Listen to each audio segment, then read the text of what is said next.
যত ব্যস্ততা হোক না কেন, যতই বড়কার ঝামেলা হোক না কেন, তারপরও আল্লাহ রাব্বুল আলামিন তাকে কিছু সময় বের করে দিবে, যাও এই সময়টা সালাত আদায় করে আসো, এই সময়ের কাছে আমার কাছে একটু চাও, কারণ আমি আল্লাহ রাব্বুল আলামিন তোমাকে সময় বের করে দেব। আর যদি কোন বান্দা এই যে আলহামদুলিল্লাহ বলা কার্পণ্য করবে, তাহলে আল্লাহ রাব্বুল আলামিন তাদের জন্য মেসেজ দেয়, ইন্না আযাবি লাশাদীদ।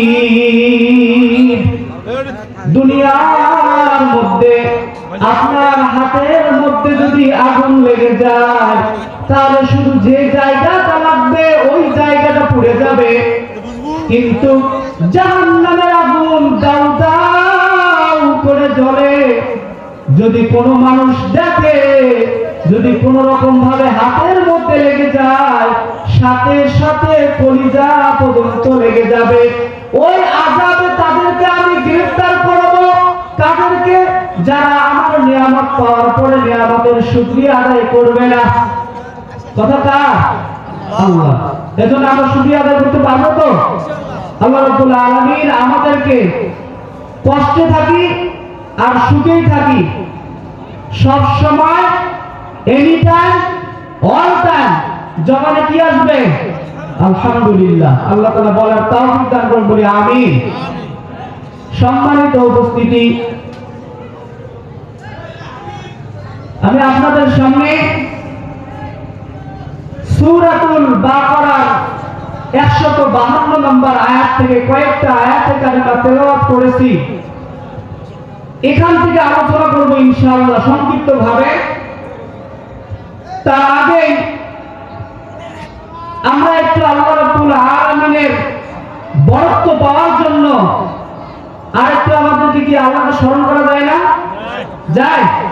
সবাই বলি সুবহানাল্লাহ, আলহামদুলিল্লাহ, লা ইলাহা ইল্লাল্লাহ, সুবহানাল্লাহ, আলহামদুলিল্লাহ, লা ইলাহা ইল্লাল্লাহ, সুবহানাল্লাহ,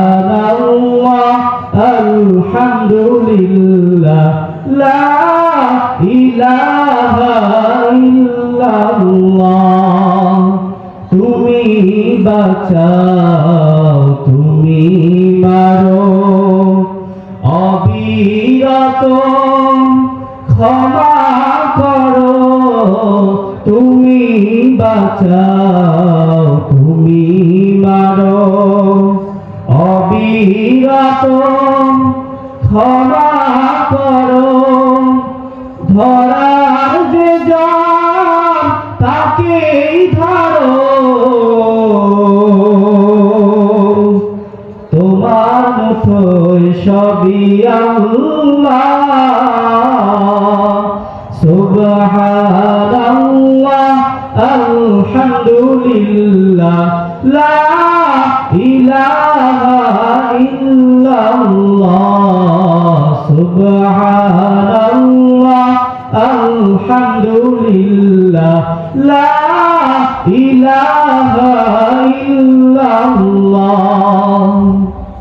তোমারি জিখে পড়ে অবাধ্য হই কেমন করে, তোমারি জিখে পড়ে অবাধ্য হই কেমন করে, খুঁজে না পাই কোনো ভাষা, তোমার শুকর করার আল্লাহ। সুবহানাল্লাহ, আলহামদুলিল্লাহ, লা ইলাহা ইল্লাল্লাহ,